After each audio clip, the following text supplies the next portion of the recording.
Welcome to audio branding, the hidden gem of marketing.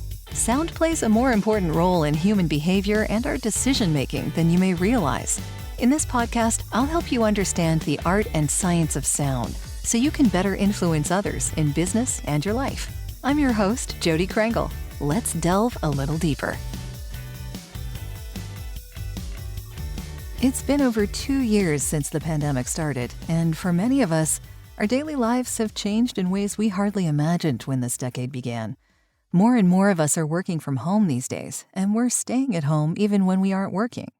We're more isolated than we used to be, and dealing with a lot more stress and uncertainty.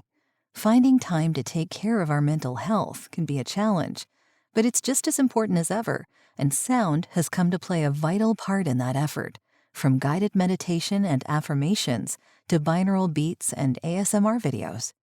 Two of the most popular and successful forms of sonic therapy are mindful meditation and positive affirmations, and they've both come a long way over just the past few years.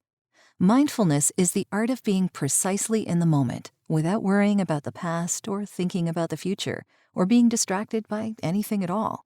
Completely clearing our thoughts can be tricky, and that's where guided meditation, which uses sound and music to help lead the way, can help. Studies have shown that the health benefits range from lowering stress and improving our mental well-being to bolstering the immune system and reducing inflammation. Although its roots are thousands of years old, the modern practice of mindful meditation has evolved into high-tech pods and meditation apps you can download for your smartwatch. Some of them can get a little pricey, but if you're just starting out and want to give it a try, you can find a link to UCLA's free Mindful app and a separate list of guided meditation tracks that you can download on my blog. Positive affirmations are another way to help change our mindset, to bolster our self-esteem and sense of optimism.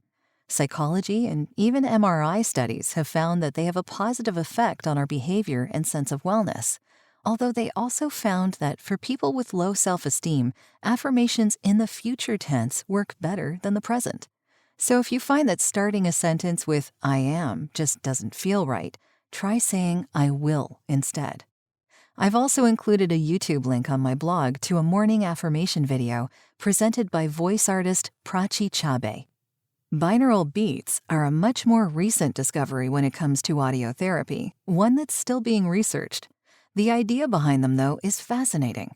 If you take a pair of headphones and play a sound through them with a slightly different frequency for each ear, your brain blends them together in a new sound that's the difference between them. So, for example, if the left earphone plays a 300 Hz tone and the right earphone plays a 280 Hz tone, we perceive it as a 20 Hz tone. That's almost too low for us to hear, but our brains still process it, and different frequencies might resonate with our own neural oscillations to trigger different states of awareness. Listening to the 20 Hz tone, for instance, could cause the brain to enter a beta wave pattern, which can help us feel more awake and alert. A lower binaural beat, such as a 2 Hz tone, might lead to a delta wave pattern, the deepest stage of sleep. Do binaural beats really work? The scientific verdict's still out, but the good news is that studies have shown there's no harm to listening to them, so long as you don't turn the volume up too loud. If you want to try it out for yourself, I've included a video link on my blog. Just make sure you're wearing headphones or the effect won't work. One of the most recent developments in sound therapy and mental wellness is ASMR. It first emerged as an online phenomenon around 2007 and has become immensely popular since then, with over 15 million YouTube videos as of last year. Yeah, I said 15 million. Short for Autonomous Sensory Meridian Response, a name given to it by ASMR proponent Jennifer Allen in 2010, it refers to both a pleasantly tingling sensation along the spine that certain soft, rustling sounds can trigger, and the online relaxation videos that aim to create that effect for the viewer with whispers, props, music, and other sounds.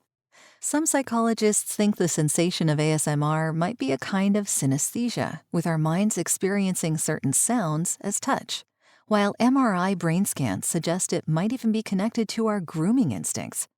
What started with hosts simply whispering to the viewer has grown into a whole online genre of videos featuring elaborate scripts, costumes, set designs, and even special effects.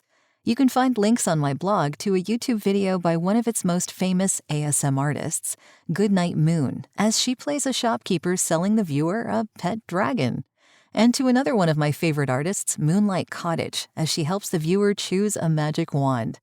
Even if you don't end up experiencing the tingles, I think you'll have a lot of fun with both of these videos.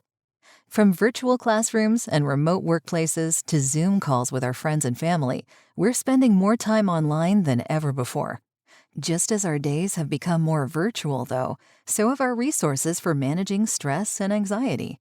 And sound, whether it's a meditation app that guides our breathing technique, a binaural beat that subtly rewires how we think, or a relaxing YouTube video about a whispery fantasy world, remains an essential part of nurturing our well-being.